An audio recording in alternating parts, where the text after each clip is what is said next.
केली पायवाट उल्लंघिला माया घाट.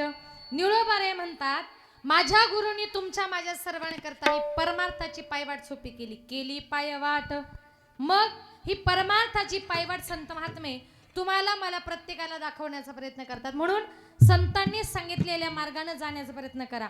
काही काही लोक जीवनामध्ये कधीच कोणाचं ऐकत नाही हो. एक दिवस एक बाई ब्राह्मणाकडे गेली, ब्राह्मणाला सांगितलं मला जरा सत्यनारायणाची पूजा करायची, काय लागेल. ब्राह्मणाने तिला सगळी यादी तयार करून दिली. जाताना सांगितलं बाई सत्यनारायणाची पूजा करायची म्हटल्यानंतर लक्ष्मी नारायणाचा जोडा असावा लागतो. तिने सांगितलं माझे पती तर परदेशात राहतात. ब्राह्मणाने सांगितलं बाई तुम्हाला पूजा करता येणार नाही, तुम्ही दुसरी जोडी बसवा. ती म्हटली असं कसं, खर्च मी करणार, पूजा मलाच करायची. ब्राह्मण म्हटले बाई तुमचे पती नाही, तुम्ही पूजा करू शकत नाही. ती बाई जरा पुढची हुशार होती. पुढची हुशार कळतं ना, त्या पुढच्या हुशार बाई कधी काय म्हणते माहितीये, माझ्यासारखी शहाणी आपल्या सगळ्या हिंगण गावात नाही. त्या कुणाचंच ऐकत नाही. ती ब्राह्मणाला म्हटली पुरुष लोक कसे, एखाद्या पूजेला जर बसले आणि तिथे जर त्यांची बायको हजर नसेल तर खिशामध्ये बायको म्हणून काय घेऊन बसता हो पुरुष मंडळी.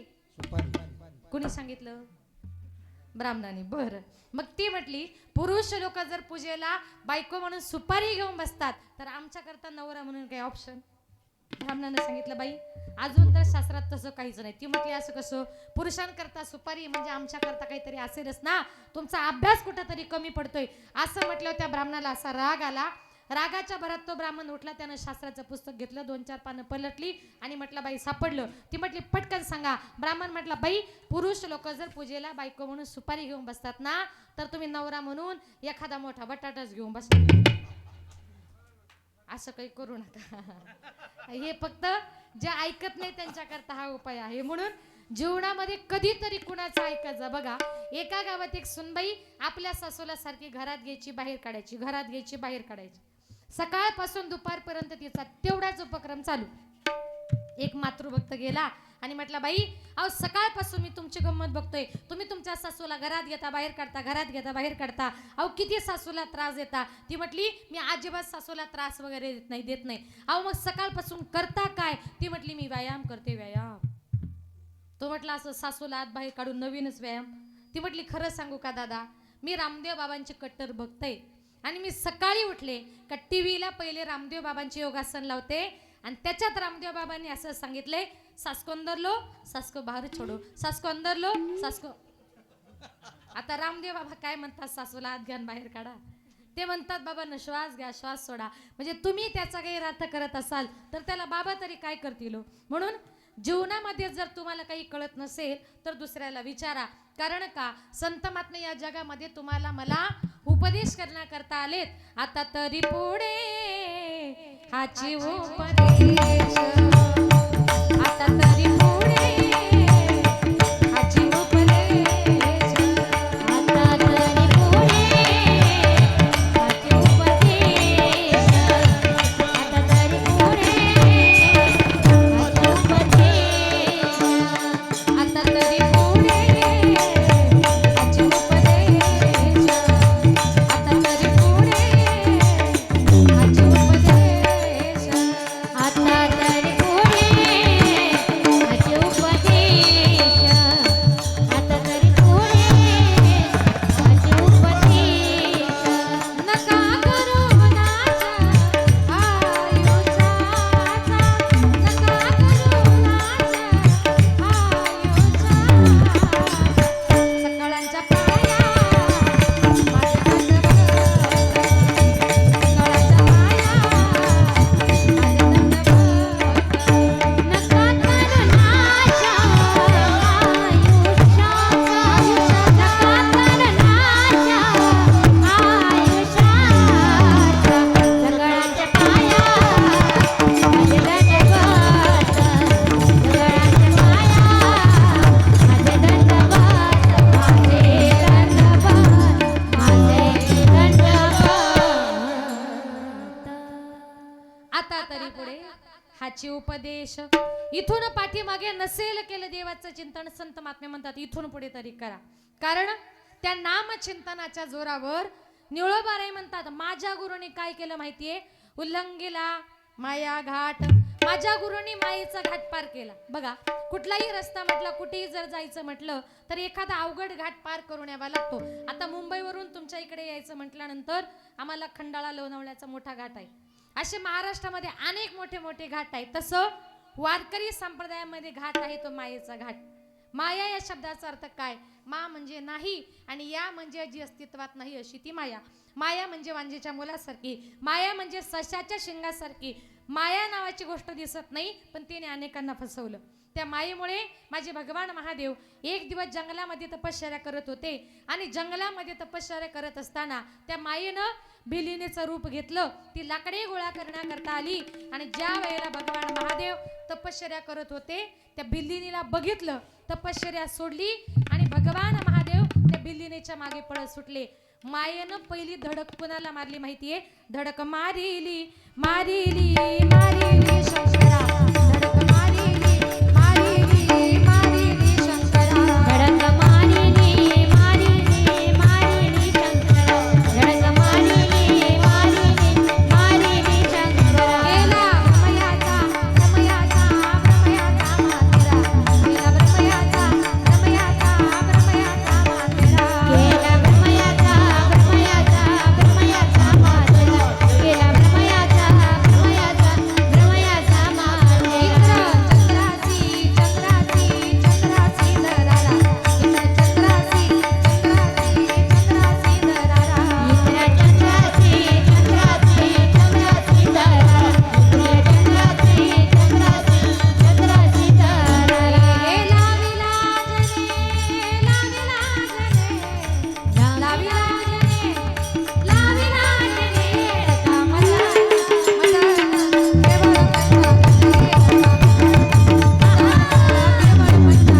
येडका मदाना मदाना केवळ पंचाना, येडका मदाना मदाना केवळ पंचाना. हो हो हो. मायेनं पहिली धडक मारली कुणाला? शंकराला धडक मारिली शंकरा. दुसरी केला ब्रह्मयाचा मातेरा. एवढे मोठे ब्रह्मदेव, वेदांची पुस्तकं ज्याच्या डोक्यामध्ये होती त्या ब्रह्मदेवानं काय केलं? आपल्या स्वतःच्या एका मानसकन्येच्या अभिलाषा धरली. माझे नाथ बाबा म्हणतात वेदार्थाचा गोवा कन्याभिलाष वेदे नाही ऐसे सांगितले. एका मुलीची अभिलाषा धरल्यामुळे ब्रह्मदेवाची तर मातीच करून टाकली. आपण एकमेकांना समोर वारकरी माणसं समोर जर भेटलो, कोण म्हणतं जय हरी, कोण म्हणतं रामकृष्ण हरी, कोण जय श्रीराम म्हणतं, पण कोणीतरी जय ब्रह्मदेव असं म्हणतं का? ब्रह्मदेवाचं लोक नाव घेत नाही. केला ब्रह्मयाचा, माईनं ब्रह्मदेवाची परमातीच करून टाकले. तिसरं इंद्रचंद्रा सीधारारा. इंद्रानं काय केलं? आपले गुरु इंद्रानं गौतम ऋषींची पत्नी अहिल्याचा विनयभंग केला. गौतम ऋषींनी त्याला शाप दिला की तू माझ्या बायकोचं पतिव्रत्य भ्रष्ट केलं, सारे तुझ्या अंगावर हजारो बोके पडतील. गौतम ऋषींच्या शापानुसार इंद्रा पडली बघ चंद्र झाला काळा, नारद चुकला चाळा भजनाचा. त्या गौतम ऋषींच्या शापानुसार इंद्राच्या अंगावर हजारो बोके पडली, चंद्र काळा झाला. बघा आजही आपण चंद्रा इतका तेजस्वी सुंदर कोणी आहे का? इतका तेजस्वी सुंदर चंद्र पौर्णिमेच्या दिवशी इतका सुंदर दिसतो. पण बृहस्पतीने त्याने काय केलं? आपले गुरु बृहस्पती बायको त्यांची पत्नी तारा हिला पळवले आणि त्यावेळेला बृहस्पतीने शाप दिला की चंद्रा, या जगात तू इतका तेजस्वी आहे, पण माझ्या बायकोला पळवल्यामुळे तुझ्या चेहऱ्यावर कुठला तरी काळा डाग पडेल. आजही चंद्राच्या तोंडावर काय आहे? काळा डाग आहे. चंद्र झाला काळा, बृहस्पतींच्या शापाने चंद्र काळा झाला. नारद चुकला चाळा भजनाचा. रात्रंदिवस नारायण नारायण म्हणणारे नारद मुनी, त्यांना सुद्धा मायेने पछाडलं. एक दिवस भगवान श्रीकृष्णाच्या जवळ गेले. नारायण बोला नारदजी, काय काम काढलं? काही नाही देवा, थोडंसं प्रायव्हेट आहे, माणसात नको, जरा बाजूला चला. बाजूला गेले. बोला नारदजी, काय बोलायचंय? काय नाही देवा, किती युग झाली एकटाच फिरतोय, आता असं वाटतं थोडे दोनाचे चार हात झाले पाहिजे. लक्षात आलं का तुमच्या? दोनाचे चार हात झाले पाहिजे असं वाटतं. मग देव म्हटले नारदा, त्रिभुवनात फिरता एखादी कुठे बघून ठेवली का? नाही देवा. अहो लग्न करायचं मग एखादी बघायची ना. अरे बघायची काय गरज आहे? म्हटले का? तुझ्या आहे ना म्हटले 16,108. मग काय करू? त्याच्यातली एकच मला दे. काय? देवाच्या लक्षात आलं याला मायेनं पछाडलं. कुठली पाहिजे? मग ते म्हटले जी पाहिजे ती घेऊन टाक. मग देवानं सांगितलं जिच्या जवळ मी उभा नसेल ती बायको तुला बिनधास्त घे. नारदाला आनंद वाटला, मला देवाची बायको मिळणार. नारद मुनी, या मालातून त्या माला जे पळत सुटले ना, 16,108 बायकांजवळ भगवान श्रीकृष्ण परमात्मा उभे होते. पश्चाताप झाला, अपमान झाला, पळत गेले, गंगेमध्ये बुडी मारली तेव्हा नारद होते आणि पाण्यातून वर आले तेव्हा डायरेक्ट नारदीच झाले. स्त्रीचं रूप आलं आणि मग स्त्री, कारण देव म्हटले तुला बायको पाहिजे होती ना, माझी बायको पाहिजे होती ना, अरे आता तूच बाई हो. नारदाची नारदी केली.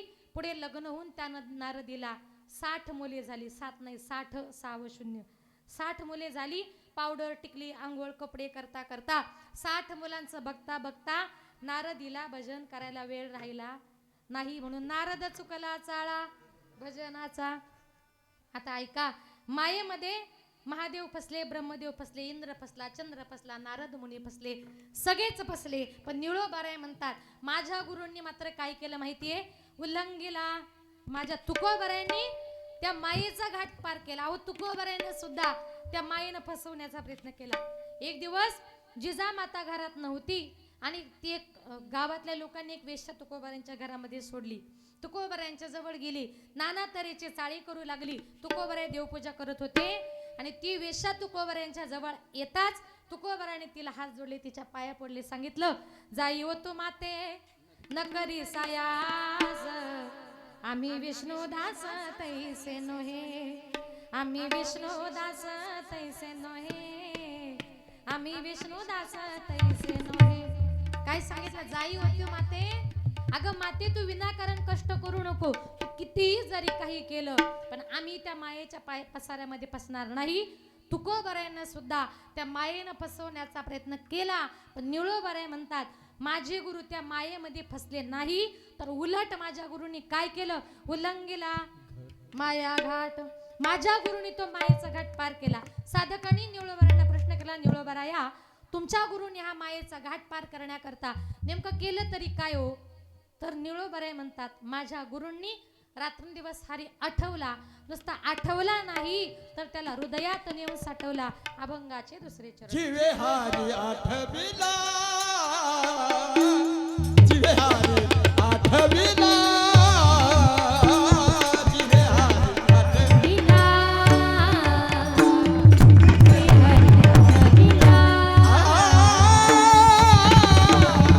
आठविला,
छान म्हटले आणि काही वाजवलं दुसरं कोणी वाजत असतं वाजवलंच नसतं सगळ्या आडवीच चाली म्हणतात वा वा वा जी हरी आठवीला हा अजून ते सोने बरोबर जिवे हृदय धरीला निळोबारे म्हणतात माझ्या गुरुनी हरी आठवला नुसता आठवला नाही तर त्याला हृदयामध्ये जागा दिली म्हणून आपल्या हृदयामध्ये जागा द्यायची माझ्या भगवान परमात्म्याला जागा द्या म्हणून संत महात्मे म्हणतात आपण आपल्या हृदयामध्ये संसाराला प्रपंचाला जागा देतो पण या हृदयामध्ये संसाराला प्रपंचाला जागा देण्यापेक्षा भगवान परमात्म्याने आपल्या हृदयामध्ये जागा द्या कारण का या जगामध्ये माझ्या भगवान परमात्म्याने आपल्या भक्ताच्या उद्धाराकरता अनेक प्रकारचे अवतार घेतलेले आहेत बघा ज्या वेळेला कलियुगामध्ये माझ्या भगवान महादेवांचा अवतार झाला तेव्हा या कलियुगामध्ये अनेक प्रकारचे राक्षस माजलेले होते आणि त्या राक्षसांचा नायनाट करण्याकरता आमच्या भगवान देवादिदेव महादेवांनी संपूर्ण महाराष्ट्राचं कुलदैवत असणाऱ्या श्री खंडोबा देवाचा अवतार घेतला आणि तो देव आपल्या भक्तासमोर कसा आला शिवावतारी मार्तंड मल्हारी शिवावतारी मार्तंड मल्हारी मनात ठेवून बानुला क्या बात क्या बात टाच मारून घोडाला निघाला टाच मारून घोडाला टाच मारून घोड्याला निघाला बाजूच्या वाड्याला टाच मारून घोड्याला निघाला बाजूच्या वाड्याला मार्तंड मल्हारी शिवावतारी मार्तंड मल्हारी मनात ठेवून बानुला क्या बात है टाच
दे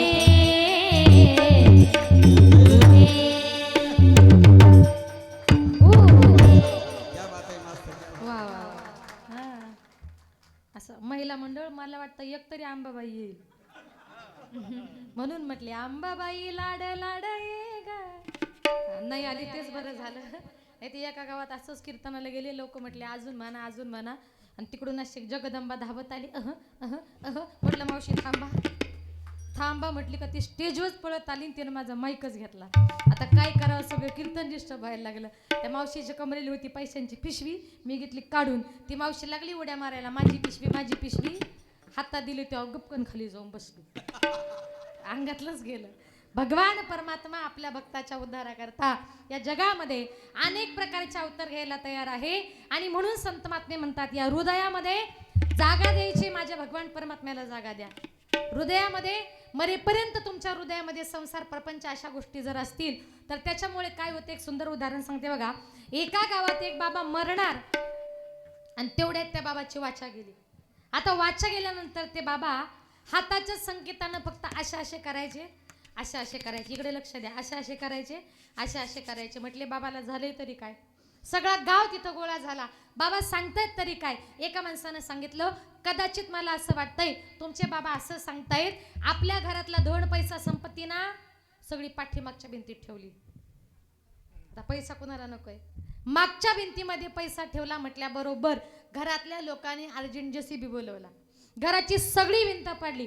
1 रुपया सापडला नाही. बाबा हाताच्या संकेतानं असे करायचे म्हटले दुसऱ्या भिंतीत असेल तिसऱ्या भिंतीत असेल. असं करता करता घराच्या 2-3 भिंती पाडल्या पण काही भिंतीमध्ये 1 रुपया सापडला नाही.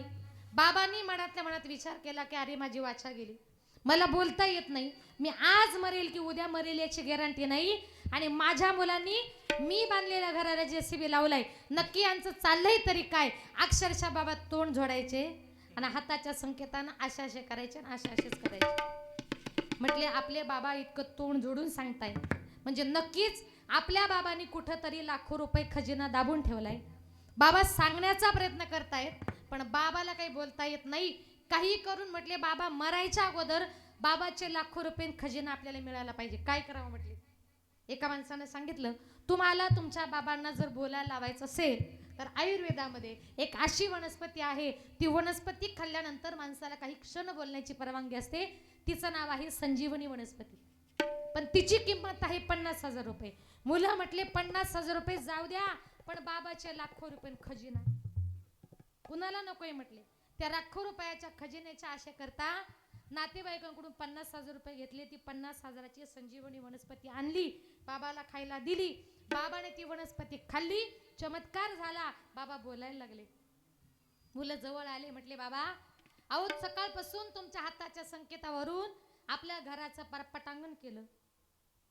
तुमच्या सांगण्यावरून 50,000ची संजीवनी वनस्पती आणली.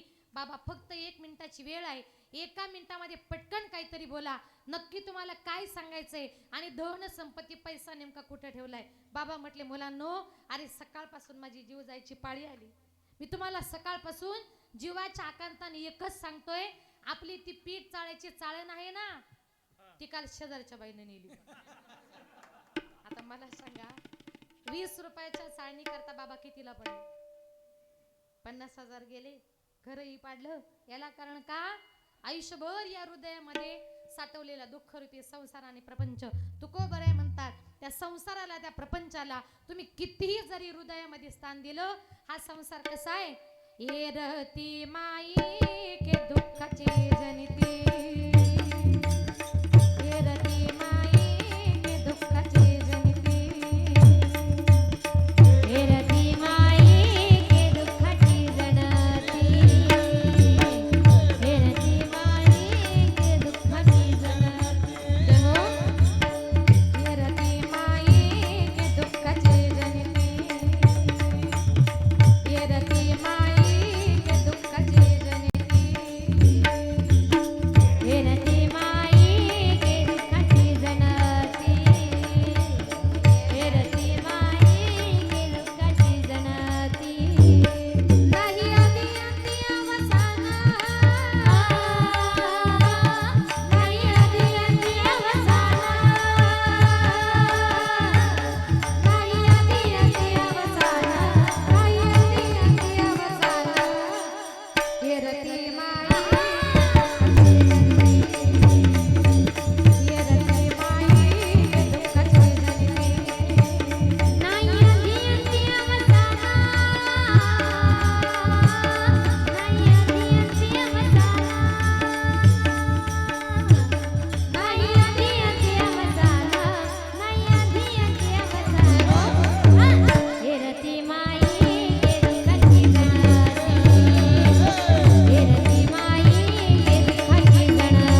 डौल मोराच्या मानाचा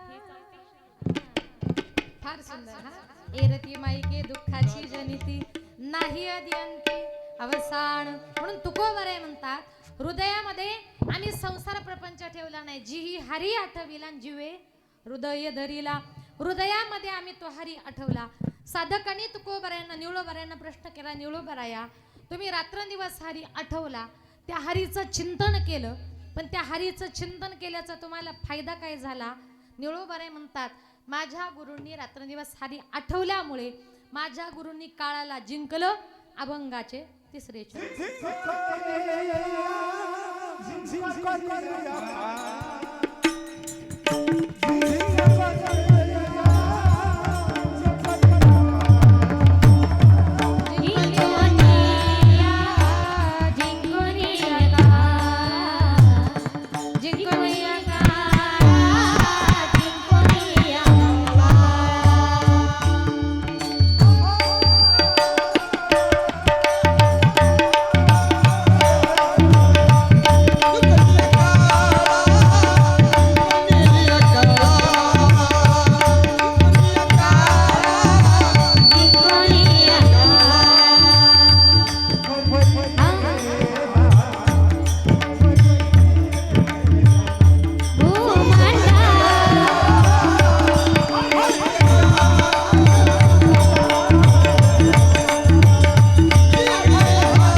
वरी गेले भूमंडळा निळोबराय म्हणतात माझ्या गुरुनी काळाला जिंकलं माझे गुरु वरच्या भूमंडळाला गेले वरच्या भूमंडळाला माझे गुरु गेले वैकुंठ गमनाचा प्रसंग सगळ्यांना माहित आहे थोडंसं फक्त तुम्हाला सांगून जाते ज्या वेळेला जगाचा बाप तुकोबरायांना घेण्याकरता आला सांगितलं तुकोबराया मृत्यू लोकातलं कार्य संपवा आणि आता चला वैकुंठाला तुकोबरायांनी सांगितलं देवा तुम्ही मला घ्यायला आलात पण उद्या होळी आहे परवा धुलीवंदन आहे आनंदाची होळी होऊ द्या धुलीवंदन होऊ द्या कारण होळीच्या अगोदर जर तुम्ही मला घेऊन गेलात तर देहूचे लोक सुतक पाळतील आनंदाची होळी धुलीवंदन या महाराष्ट्रामध्ये साजरं होणार नाही होळी होऊ द्या धुलीवंदन होऊ द्या आणि मग देवा तुम्ही मला बिंदास घेऊन जा जगाचा बाप 2 दिवस तुकोबरायांच्या घरी मुक्कामाला थांबला होळी झाली धुलीवंदन झालं सकाळी सकाळी देवानं सांगितलं तुकोबराया बरोबर 12 वाजता नांदुरकीच्या झाडाखाली या आपल्याला वैकुंठाला जायचंय सकाळी तुकोबराया उठले गावात गेले सगळ्या गावाचा निरोप घेतला गावातल्या लोकांना सांगितलं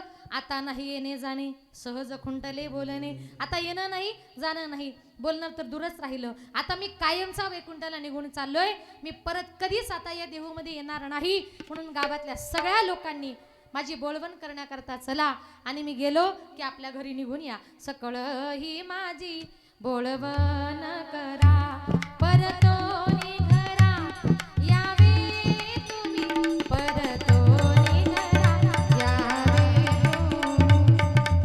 सगळ्यांनी माझी बोलवण करण्याकरता चला मग बरोबर 12 वाजता तुकोबरे नांदुरकीच्या झाडाखाली आले तुकोबऱ्यांचा वैकुंठ गमनाचा सोहळा बघण्याकरता यम लोक चंद्र लोक इंद्र लोक सगळेच जण त्या ठिकाणी आले होते जगाचा बाप पांडुरंग परमात्मा गरुडावर बसलेला होता आणि देवाने आकाशवाणी केली वाडे वेळ झाला उभा पांडुरंग वैकुंठात श्रीरंग बोलावे तर तुकोबराया वेळ झाला आता चला चला म्हटल्याबरोबर देवतल्या सगळ्या लोकांनी आकाशामध्ये बघितलं तर त्यांना गरुडावर बसलेले पांडुरंग परमात्मा दिसले देवतले लोक म्हटले महाराज तुमच्यामुळे आज साक्षात आम्हाला पांडुरंग परमात्म्याचं दर्शन घडलं देहूमध्ये असताना आम्हाला तुमची किंमत कळाली नाही पण तुम्हाला घेण्याकरता आज जगाचा बाप आलाय मग त्यावेळेला देऊतले लोक म्हटले, महाराज आमच्याकडून जर काही चुकलं असेल आम्हाला माफ करा आणि जाता जाता आम्हा सगळ्या देवकरांना काहीतरी आशीर्वाद द्या.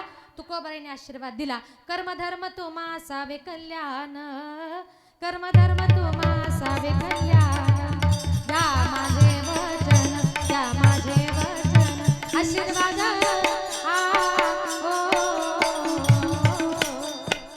तुमचं कर्म धर्म सगळं काही कल्याणकारी असो असा त्यांना आशीर्वाद दिला.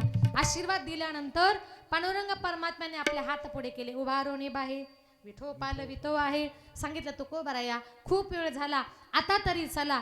आता चला देव म्हणतायत, पण देव होते गरुडावर बसलेले. आणि गरुड म्हणजे काही चिमणी एवढा नव्हता, गरुड म्हणूनही पाखरू. त्याची उंची साधारण 6 ते 7 फूट उंचीची इतकी. आता देव चला म्हणतायत, पण इतक्या उंचावर तुकोबारायांना जाता येत नव्हतं.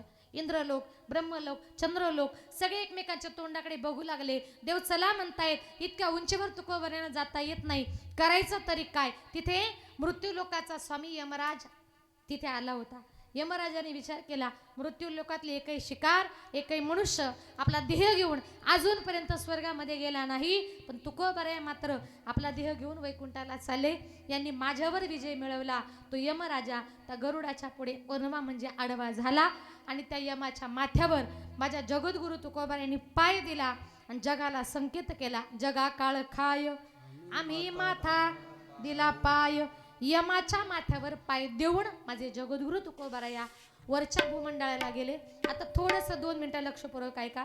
जे जगद्गुरु तुकोबारायांचं आपल्याकडे मंदिर आहे, त्या तुकोबारायांना वरती नेल्यानंतर पांडुरंग परमात्म्याने तुकोबारायांना ब्रह्मदेवाच्या जवळ आसन दिलं. पण हे आसन रामेश्वर भट्टाला मान्य नाही. रामेश्वर भट्ट म्हणजे कोण? एक काळचे तुकोबारायांचे कट्टर वैरी. पण तुकोबाराया वैकुंठाला गेल्यानंतर त्या वैरानं पांडुरंग परमात्म्याला सांगावं, पांडुरंगा अहो तुम्ही आमच्या तुकोबारायांना ब्रह्मदेवाच्या शेजारी आसन दिलं. अहो माझे तुकोबाराया ब्रह्मदेवापेक्षाही मोठे आहेत. आणि वैरानं तुकोबारायांचं कौतुक करावं ते आरतीमध्ये. त्या वैरानं काय म्हणावं, तुकिता तुलनेसी ब्रह्म तुकासी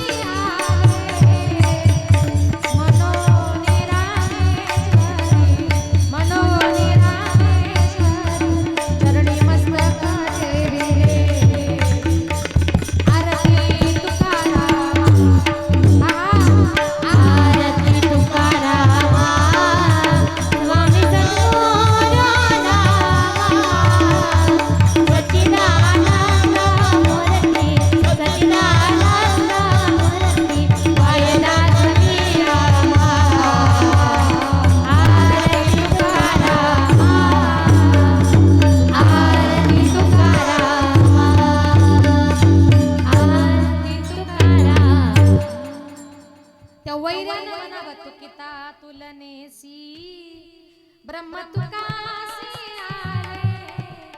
माझे तुकोबाराय हे ब्रह्मदेवापेक्षाही मोठे आहेत म्हटले. मग तिथून तुकोबारायांना हलवलं आणि ब्रह्मदेवापेक्षाही वरच्या लोकांमध्ये माझ्या तुकोबारायांना पांडुरंग परमात्म्याने जागा दिली.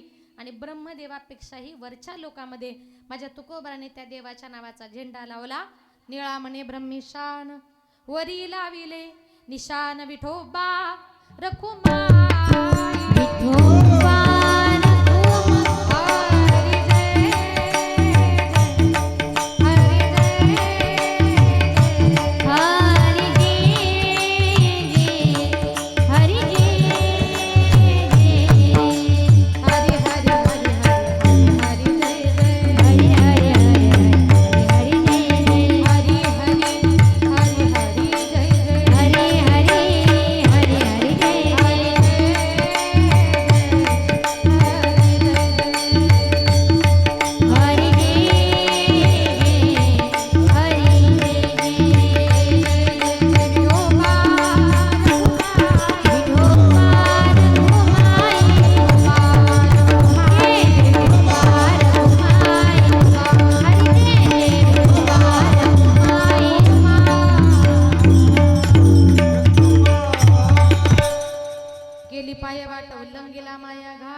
अभंगाचा धावता भावार्थ आपल्या समोर मांडण्याचा प्रयत्न केला. कार्यक्रमाची वेळ ही संपलेली आहे. जास्त वेळ घेणार नाही. शेवटचे 10 मिनिटं आपल्याकडे बाकी आहे. उरलेल्या वेळेमध्ये थोडंसं प्रबोधनाविषयी बोलते. एके ठिकाणी संत तुलसीदास म्हणतात की माते, तुला जर मुलाला जर जन्म द्यायचा असेल तर अशा मुलाला जन्म दे, जननी जने सो भक्त बने, दाता बने या शूर, नहीं तो बरी वांज भली क्यों खाइया. माते, देशाची समाजाची ईश्वराची सेवा करणारा मुलगा जन्माला घाल, नाहीतर तू वांज राहिली तरी चालेल. पूर्वीच्या काळी माता आपल्या मुलांवर उत्तम प्रकारे संस्कार करायच्या. आता सुद्धा आपल्या मुलांवर फक्त उत्तम प्रकारे संस्काराची गरज आहे. संस्कार म्हणजे काय? ज्या वेळेला स्त्री गरोदर असते, गरोदरपणी प्रत्येक महिन्यात त्या स्त्रीनं आपल्या गर्भावर संस्कार करताना काय म्हटलं पाहिजे माहितीये?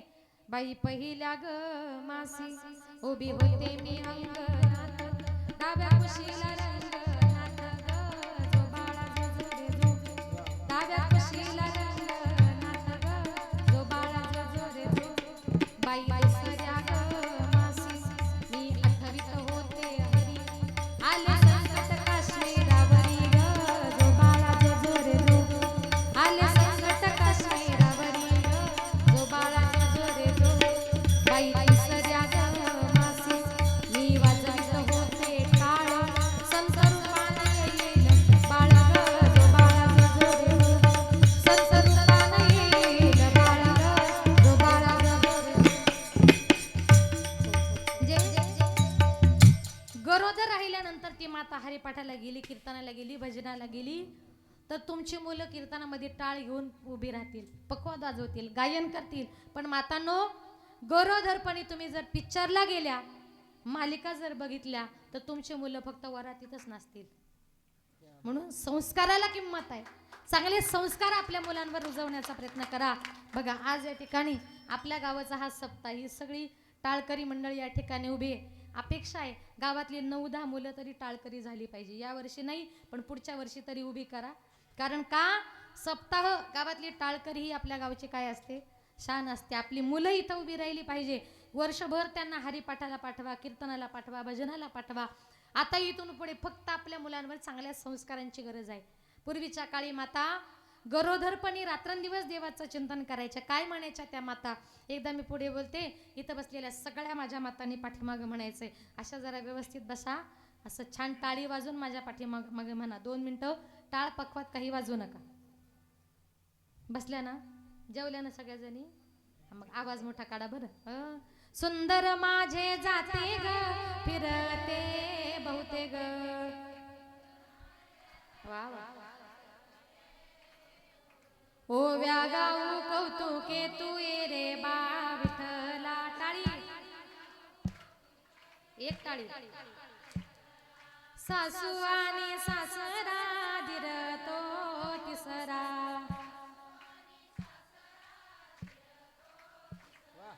ओव्या गाऊ व्रतारा तू ये रे बा विठ्ठला.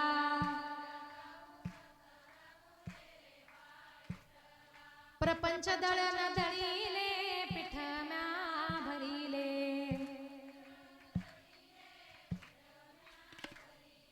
सासू पुढे ठेविले तू रे बा विठ्ठला. वा वा. सुंदर माझे जाते ग फिरते बहुते ग.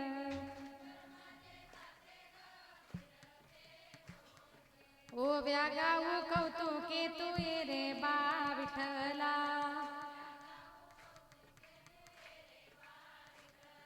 वा वा, किती छान म्हटल्या बरं. असं वाटलं तुम्हाला असं टाळ घेऊन उभं करायला पाहिजे होतं. आणि ऐका महिला मंडळ, इतर दिवशी नाही उभे राहिले तरी चालतील, पण जेव्हा गावात एखादं महिला कीर्तन आहे तेव्हा 4-5 जणी तरी अशा टाळ घेऊन उभे राहा, म्हणजे आम्हाला पण कीर्तन करायला बरं वाटेल. आमच्या पक्षाच्या पण कोणीतरी आहेत, हां, लक्षात ठेवा. इथून पुढे 4-5 जणी तुम्हाला टाळ वाजवता येतो, छान म्हणता येतं, नुसत्या मागं उभं राहिला तरी बस. या माता कशा आज सगळ्या तुळस घेऊन उभ्या आहेत. फार छान वाटलं बरं का. त्यांच्याकरता एकदा जोरदार टाळ्या वाजवा. 2 तास इतकी त्या ईश्वराची सेवा करतात. मला फार आनंद वाटला. आम्हाला सुद्धा 50% आरक्षण आहे.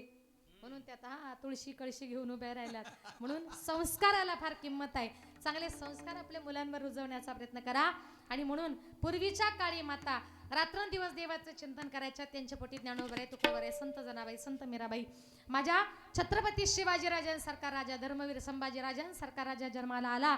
याला कारण का, तर त्यांच्या मायबापांनी आयुष्यभर त्यांच्यावर केलेले उत्तम प्रकारे संस्कार. म्हणून चांगले संस्कार आपल्या मुलांवर रुजवा, जेणेकरून आपली मुलं वाईट मार्गाच्या आहारी जाणार नाही. वाईट मार्ग म्हणजे कशाचा? दारू पिणं, बिअर पिणं, गुटखा खेळणं, जुगार खेळणं. आज तरुण मुलं हे वाईट मार्गाला चाललेत, नको त्या मार्गाला जाऊ नका. माझे संत महात्मे म्हणतात, दारू गांजा मत पी यारो, अक्कल गुंग हो जाती है. दारू पिऊ नका, बिअर पिऊ नका, वाईट मार्गाला जाऊ नका. एक दिवस एक दारुडा घरी दारू पिऊन आला आणि बायकोला म्हटलं, अगं जर मी या देशाचा पंतप्रधान झालो असतो ना, 2 दिवसात त्या देशाचा कायापालट केला असता. बायको म्हटली, अहो तुम्ही देशाला बदलाल ही गोष्ट खरी आहे, पहिली पायातली चप्पल बदला आणि मग देशाला बदला. तो म्हटला का? ती म्हटली, सकाळपासून एक तुमची एक माझीच घालून फिरताय. असे देशप्रेमी काही कामाचे नाही. म्हणून देशावर प्रेम असावं, पण कधी? शुद्धीमध्ये असताना. म्हणून बघा बरं, हे दारुडे माणसं दारू पिल्यानंतर गप्प बसतात का? तुम्ही कधी गप्प बसताना बघितलेत का? असे आरडाओरडा करतात, ही त्यांची चुकी नाही. ते असे का बघतात माहितीये? ऐका. एका जंगलामध्ये एका झाडाखाली एक पोपट, एक वाघ आणि एक डुक्कर, 3 जण मित्र राहत होते. लक्ष आहे ना तुमचं? पहिला पोपट, दुसरा वाघ, तिसरं डुक्कर, 3 जण मित्र राहत होते. एक दिवस जंगलामध्ये सोसाट्याचा वारा आला. वारा आल्यानंतर ते झाड खाली पडलं. झाड खाली पडल्यामुळे झाडावरचा पोपट खाली पडला आणि तो पोपट तिथेच मेला. तेवढ्यात तिथे वाघ आला. वाघानं बघितलं, आश्रयाचं झाड गेलं, जवळचा मित्र गेला, जगून फायदा तरी काय? म्हणून त्या वाघ सुद्धा त्या पोपटाजवळच मेला. पोपट मेला, वाघ मेला. तेवढ्यात तिथे डुक्कर आलं. डुकरानं बघितलं, अरे आश्रयाचं झाड गेलं, जवळचे 2 मित्र गेले, जगायचं कोणा करता? त्याचा शोक करून करून ते डुक्करही तिथंच मेलं. आता पोपट मेला, वाघ मेला, डुक्कर मेलं. हे 3 जण ज्या ठिकाणी मेले ना, त्या ठिकाणी एक झाड तयार झालं आणि त्या झाडाचं नाव आहे मोहाचं झाड. मोहाच्या झाडापासून काय तयार होते? पुरुष मंडळ, काय तयार होते? हळूच म्हणतात बघा, दारू. माहिती वाटतं तुम्हाला? मोहाच्या झाडापासून काय तयार होते? दारू. दारू पिली कोणी? माणसानं. ज्या वेळेला माणूस दारू पितो, दारू पिला का तो काही क्षणातच पोपटासारखा असा मिठू मिठू बोलायला सुरुवात करतो. अजून जास्त चढली, गावामध्ये गल्लीमध्ये वाघासारख्या ढरकळ्या फोडायला सुरुवात करतो. आणि त्याच्यापेक्षा जास्त चढली का डुकरासारखा कुठेही गटारीत लोळत. लक्षात आलं का? म्हणून दारू पिऊ नका, वाईट व्यसनांच्या हारी जाऊ नका. मातांनो, पितांनो, आपल्या मुलांवर चांगल्या प्रकारे संस्कार रुजवा. आजही माझ्या छत्रपती संभाजीराजांचा बलिदान मास चालू आहे. 40 दिवस त्यांनी आपल्या आयुष्याचं काय केलं हे जर आपण लक्षात घ्या. माझ्या छत्रपती शिवाजीराजांनी हर हर महादेव गर्जना करत उभा महाराष्ट्र घडवला. त्या राजांचं गुणगान आपण केलं पाहिजे. एका माणसानं मला कीर्तनात प्रश्न विचारला, ताई तुम्ही कीर्तनामध्ये राजे राजे म्हणता, तुमचे राजे नेमके होते तरी कोण? देव होते का? तर नीट ऐका, छत्रपती शिवाजीराजे नेमके होते तरी कोण? थोडा ऐकू द्या. विजय सारखी तलवार चालून गेला, विजय सारखी तलवार चालून गेला, निधड्या छातीने हिंदुस्थान हलवून गेला. मुठभर मावळ्यांना बरोबर घेऊन हजारो सैतानांना नडून गेला. आणि स्वर्गामध्ये गेल्यानंतर 33 कोटी देवांनी वाकून मुजरा करावा ना, असा एकच मर्द मराठा माझा शिवबा होऊन गेला, शिवबा होऊन गेला, शिवबा होऊन गेला. हर हर महादेव, हर हर महादेव, हर हर महादेव. गिरिशिखरी किरीटा परी लहरी भगवान ध्वजा, गिरिशिखरी किरीटा परी लहरी भगवान ध्वजा. उगवला तारा तुम्ही रहरा गरजा शिवा, उगवला तारा तुम्ही रहरा गरजा शिवा, उगवला तारा तुम्ही रहरा गरजा शिवाजी राजा, उगवला तारा तुम्ही रहरा गरजा शिवाजी राजा. युगा युगाचा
ठिकाणी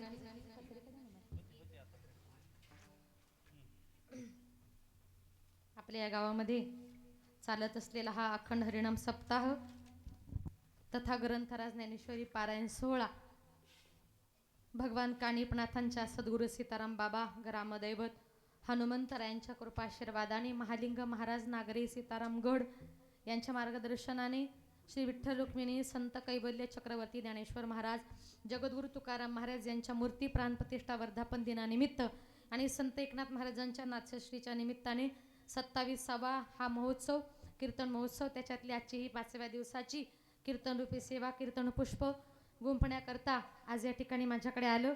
आजच्या कार्यक्रमाचं ज्यांचं सौजन्य आहे ते आदरणीय भारत भाऊ मारुती जोगदंड विकास भाऊ भीमराव गायकवाड आणि जालिंदर भाऊ बाबा तुरेकर यांच्या वतीने आजची ही कीर्तनरूपी सेवा आहे. सौजन्यकर्त्यांचे एकदा टाळ्या वाजून स्वागत करूया. सकाळचा नाश्ता दुपारचा अन्नदान रात्रीचंही अन्नदान या ठिकाणी आहे. ज्यांनी ज्यांनी सुंदर असं हे अन्नदान केलं अगदी सप्ताहाच्या पहिल्या दिवसापासूनच या ठिकाणी सौजन्य आहेत अन्नदाते आहेत सर्वांचं या ठिकाणी मनपूर्वक आभार. अन्नदाता सुखी भव. ही सेवा ही पुष्प गुंफण्याकरता आज या ठिकाणी माझ्याकडे आलं. या कार्यक्रमाकरता ज्यांनी 2 तास गोड अशी मृदुंगाची सेवा दिली नाव काय बालाजी महाराज यांनी अतिशय गोड सेवा दिली. महाराजांचा या ठिकाणी मनपूर्वक आभार. ज्यांनी गोड अशी तबल्याची सेवा दिली ज्यांनी 2 तास आपल्याला अगदी मंत्रमुग्ध केलं असे आमचे आदरणीय हरिभक्त परायण बंडोपंत पानसरे गुरुजी ते आज या ठिकाणी आलेले आहेत. ते आपल्या जवळच्याच गावचे आहे कुंभार गावचे. आम्ही मुंबईवरून आलो आमचे पाहुणेच आहेत. येता येता फोन केला म्हटलं गुरुजी आज तुमच्या परिसरात येतोय तर आमच्या बरोबर चला म्हणून आज ते या ठिकाणी आले. अतिशय गोड तबल्याची सेवा त्यांनी या ठिकाणी दिली. 2016ला त्यांना महाराष्ट्र शासनाचा कलाभूषण हा पुरस्कार प्राप्त झालेला आहे. इतकी मोठी व्यक्ती आता हे महाराज लोक सगळे त्यांना ओळखतात आपल्या आजूबाजूचे लोक त्यांना ओळखतात ते काही सर्वसामान्य नाही. पण आज या ठिकाणी माझ्या आग्रहाखातर माझ्या कीर्तनाला उपस्थित राहिलात गुरुजी तुमचे मानावे तेवढे आभार थोडेच आहेत. आणि नुसते तबला नाही वाजवत त्या कुंभारगावचे ते सरपंच सुद्धा आहेत म्हणजे दोनही कामं त्यांना जमतात. खूप गोड सेवा दिली गुरुजी तुमचं या ठिकाणी मनपूर्वक मी आभार मानते. आणि ज्यांनी गोड असं गायनाचं काम केलं आदरणीय हरिभक्त परायण दत्ता महाराज हां काय काय गोड गायले हो महाराज तुम्ही सगळ्या तुमच्या चाली आडव्याच मला असं वाटतं आता तुमच्याकडेच क्लास लावावा. खूप गोड गायन केलं आमचे आदरणीय महाराज हां भाऊ पाटील महाराज त्यांनी सुद्धा अगदी त्यांच्या साथीला साथ आपण दिली. तुमचंही या ठिकाणी मनपूर्वक आभार. माझी पुतणी युवा कीर्तनकार भूमिताई पाटील तिने सुद्धा गोड गायन केलं त्यांचं सुद्धा एकदा आपण सर्वांनी टाळ्या वाजवून स्वागत करूया. आणि बाकीची सगळी टाळकरी मंडळी वारकरी मंडळी इकडचे सगळे टाळकरी हे बाबा तर काय मगाशी नाचत होते हां खूप सुंदर. विनेकरी महाराज चोपदार सर्वांचं या ठिकाणी मनपूर्वक आभार. स्टेजवर बसलेले आपल्या परिसरातील आदरणीय आमचे नाव शिवरामजी महाराज एक संन्यासी व्यक्तिमत्व आहे. ते कीर्तनकार आहेत प्रवचनकार आहेत. पण आल्याबरोबरच आम्ही जेवण करत होतो तेव्हाच महाराज आले. त्यांचा स्वभाव फार गोड आहे. छान आमच्या असे गप्पा मारल्या आणि ते म्हटले की ताई तुमचं नाव ऐकून होतो पण आज असं वाटलं पाटील ताईंचं कीर्तन आहे मुंबईवरून येणार आहेत म्हणून तुमचं कीर्तन ऐकण्याकरता आम्ही या ठिकाणी आलो. आमचं भाग्य महाराज तुम्ही आज आमच्या कार्यक्रमाला आलात. हार्मोनियमची सेवा देणारे आदरणीय नाव काय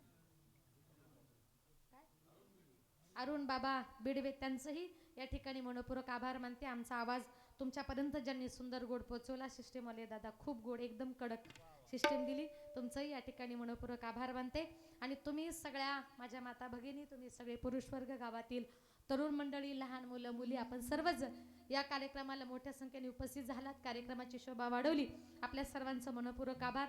11 वाजून गेलेत पण तुम्ही माझ्यासमोर इतक्या आनंदात इतक्या उत्साहात बसलात का तुमच्या सगळ्यांकडे बघून असं वाटतं अजून जरी 2 तास कीर्तन केलं तरी कुणालाही झोप लागणार. करायचं का मग आहे तयारी नक्की पुढच्या वर्षी असो.